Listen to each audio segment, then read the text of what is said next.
Loire Sentinelle présente Habiter au bord des ondes.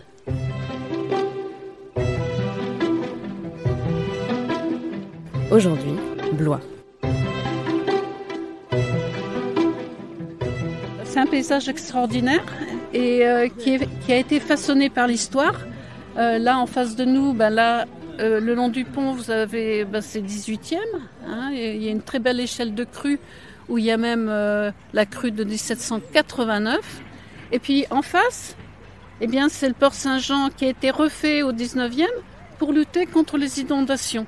Ça illustre bien un petit peu l'apport de chaque génération et des habitants de Blois qui ont pris soin de leur ville, si on peut dire, et qui l'ont façonnée.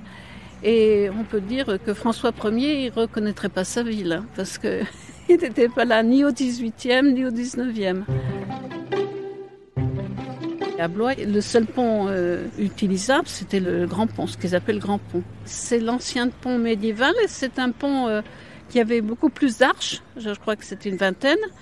Et c'était un pont habité, si vous voulez. Il y avait une chapelle, il y avait des maisons et il y avait 5 moulins pendus qui étaient accrochés au tablier du pont et dont les roues obstruaient 5 arches.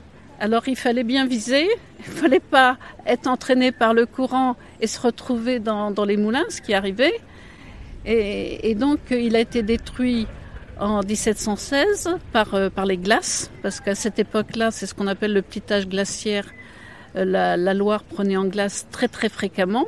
Et le nouveau pont, le pont Jacques-Gabriel, un petit peu plus en amont, a été reconstruit et a été terminé en 1724.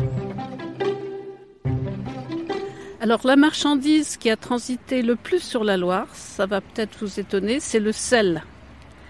Parce que le sel, c'est indispensable à la vie et c'est indispensable aussi pour la conservation des aliments. Et tant qu'on n'a pas eu le froid, on avait besoin de sel. Donc il y avait énormément de sel qui transitait sur la Loire, depuis Nantes, depuis les marais, jusqu'en Bourgogne. Alors autre marchandise, le bois qui vient de l'amont, le poisson, la morue, on a besoin de beaucoup de poissons en plus à cause du jeûne, les vins. Alors ça, c'est le frais roi de Blois, parce que Blois est entouré de vignobles et donc ce vin est exporté par les ports de Blois. Et je dis bien les ports parce que à l'époque on va au plus près, on embarque les barriques au plus près du lieu de production. Jusqu'à la fin de la batellerie, on a transporté du vin. Alors ça s'est beaucoup amplifié à partir de 1642 et 1692, à partir de l'ouverture du canal de Briare et du canal d'Orléans. Ça permettait aux vins blésois et orléanais d'aller directement à Paris, approvisionner les cabarets parisiens. Donc il y avait une forte demande et ça a fait que le vignoble blésois s'est développé. À l'époque, il n'y a pas d'alternative à la voie d'eau. La Loire, c'est une voie commerciale exceptionnelle. La Loire, elle n'a jamais été navigable, elle a été naviguée.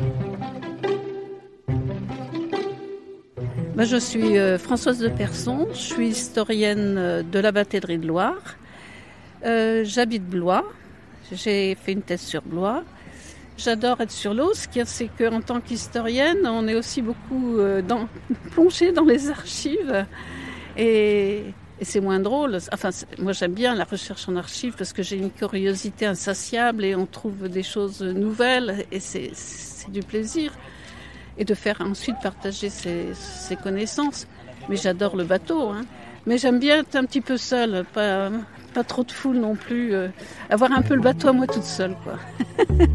C'est pour contempler, c'est pour observer, moi j'aime mieux ça que la voiture, j'aime mieux ça que l'avion.